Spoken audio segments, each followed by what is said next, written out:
नमस्कार मैत्रिणींनो, सीताच्या स्वयंपाकमध्ये आपले स्वागत आहे. तर मैत्रिणींनो, आज तुम्हाला दाखवणार आहे शेंगदाण्यापासून काय बनतंय ते. शेंगदाण्यापासून ना मी बनवणार चटणी. म्हणजे हा प्रकार आहे ना, हा बऱ्याच जागी कामाला येणारा प्रकार आहे. तर काय बनतंय ते नक्कीच पहा तुम्ही, तर तुम्हाला कळेल. शेंगदाण्यापासून ही रेसिपी एकदम जबरदस्त आहे. खूप चविष्ट, खूप खमंग लागणारी आहे. पण चटणी-बिटणी काही नाही. तुम्ही म्हणसान चटणी असन किंवा दुसरं काय असन, तर पहा तुम्ही काय बनतंय ते. तर ते एकसारखे शेंगदाणे घ्यायचे. शेंगदाणे लांबडे, मोठे, बारीक, जाडे असे घ्यायचे नाही. हे पहा, एकसारखे घेतलेले आहेत ना मी. तर हे भाजायला ठेवते मी. ह्याला स्लो गॅसवरती भाजायचं, फास्ट करायचा नाही, बिलकुल फास्ट करायचा नाही. आणि चांगलं असं मंजूळ म्हणतात ना, एकदम स्थिम रीतीने भाजून घ्यायचं. ही रेसिपी तुम्ही चटपटीत तोंडी नमकीन म्हणून बी वापरू शकता.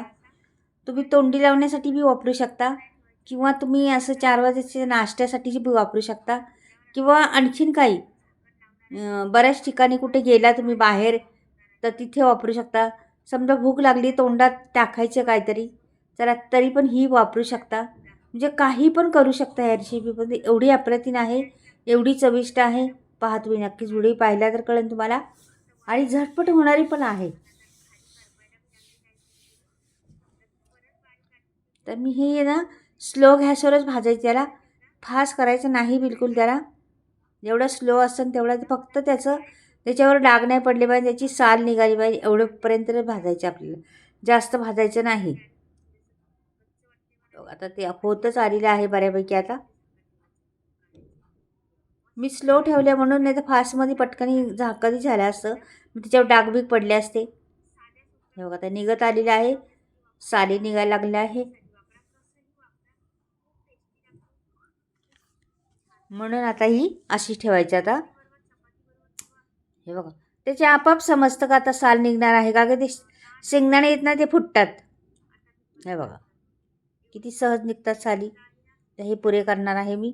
आता इथे मी एक कपडा घेणार आहे. पहा जरा, हा कपडा हातरला, त्याच्यावर हे शेंगदाणे टाकले. कसे भाजले जवळून पहा. याला असं दाबायचं, वरून ह्याच्यावर लाटणं फिरवायचं.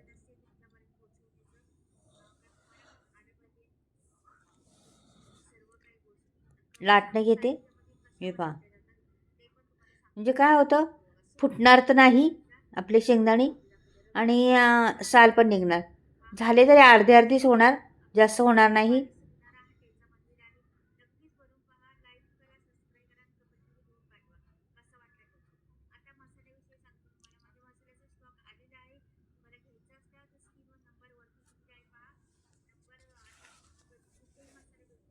तर हे झालेलं आहे, हिची साल काढून घेतलेली आहे, त्याचं वरचं सालपट काढलेले आहे. हे बा, आपली वाटी भरलेली आहे ना. थोडंफार राहिलं तरी चालतं, एखादा अजून, एकदमच पांढरं नको निघायला. आणि हे आपले शेंगदाणे पहा, मस्त एकदम झालेले आहेत, कुरकुरीत खमंग.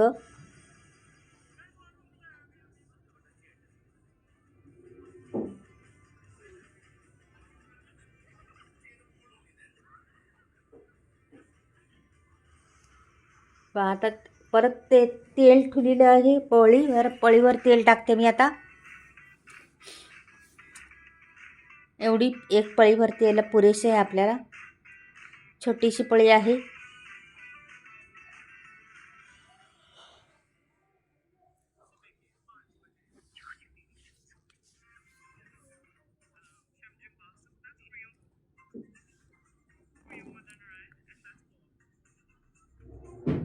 आता तेल तापल्यानंतर आपल्याला पुढची प्रोसेस करायची. जिरं मोहरी टाकायची.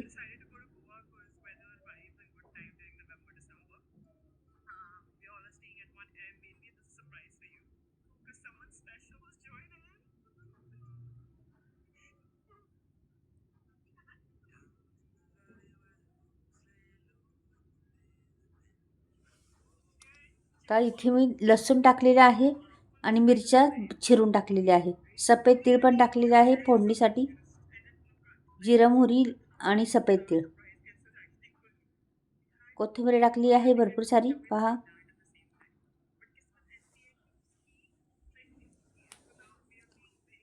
कोथिंबीर एवढीच टाकलेली मी अजून पण टाकणार आहे. पाहतो आता हे टाकले शेंगदाणे ह्याच्यात छान त्याच्यामध्ये परतून घ्यायचं.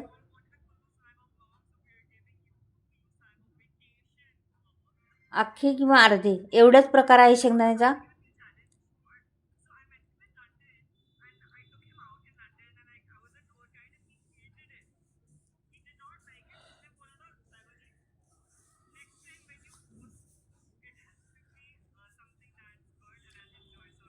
आता ह्याच्यात टाकते मी गरम मसाला थोडासा,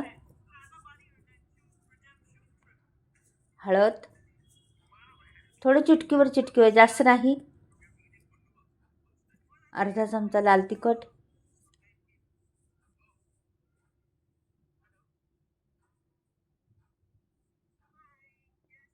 मीठ चवीनुसार.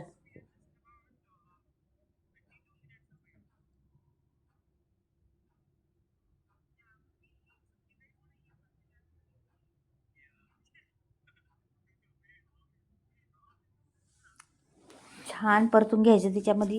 त्याला कुरकुरीतपणा आलेला आहे भरपूर. आता पुढे पहा मैत्रिणींनो,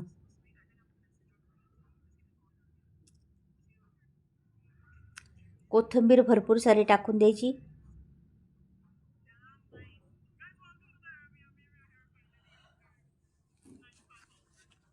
कोथिंबीरचा स्वाद त्याच्यात घुसतो आणि छान होतं ते. रंग छान येतं आणि कलर बी छान दिसतं त्याचा कोथिंबीर टाकल्यामुळे. आणि कोथिंबीरीची चवणी आणखीन रेसिपीला जान येते. म्हणजे कोथिंबीर टाकायची. एक लिंबू पिळलेलं आहे अर्धं, आणि परत दुसरं लिंबू अर्धं घेणार आहे मी. जरा कमीच होतं.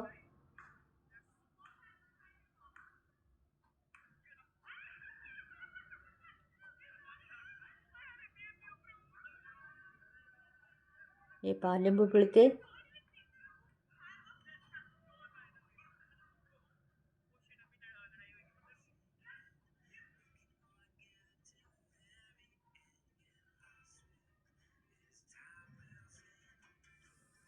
त्याच्यावर झाकण ठेवते 2 मिनटं.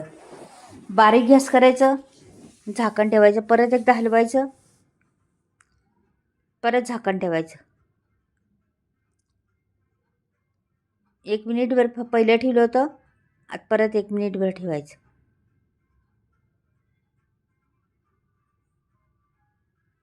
अशा पद्धतीने एकदा बनवून पहा ही रेसिपी. चहाने तोंडाला चव येणार ते आहेच त्याच्यामुळं, पण ही अशी निस्ती खाली तरी चांगली लागती, किंवा तोंडी लावण्यासाठी बी उपयोगी पडणार आहे. किंवा तुम्ही असं कधी पण चाट म्हणून बी वापरू शकता, खाऊ शकता. खूप टेस्टी लागतात. नमकीन म्हटलं तरी चालेल, का की एवढं चविष्ट लागतात हे शेंगदाणे ना. अशा पद्धतीने जर बनवून ठेवलं आपल्या घरामध्ये तर. आता मी काढून दाखवते तुम्हाला, पहा प्लेटमध्ये.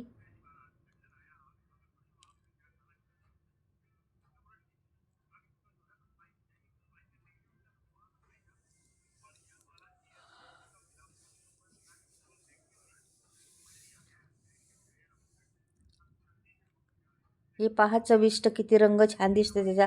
वाटतंच ना आत्ताच लगेच खावं म्हणून. रंगीत मस्त वाटतात का नाही. पहा बरं, अप्रतिम टेस्ट आहे त्याला. खूप छान दिसते. एकदा बनवून पहा. झटपट आहे, काही जास्त वेळ खात नाही किंवा काहीच नाही. सर्वजण आवडीने खातील.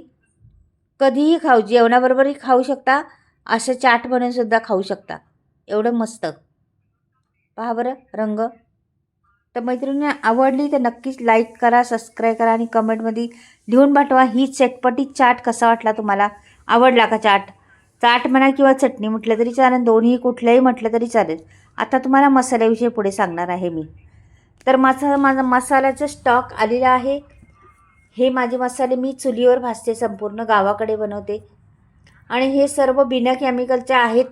त्याला मी म्हणजे आमच्या शेतातून उगवलेले, समजा धणे उगवलेत किंवा मिरच्या वेगळ्या वेगळ्या प्रकारच्या किंवा हळद, हे सर्व बरेचसे वस्तू आमच्या शेतातलेच आहेत. त्याच्यामुळं बिना केमिकलच्या आहेत, शेणखतावर उगवलेल्या.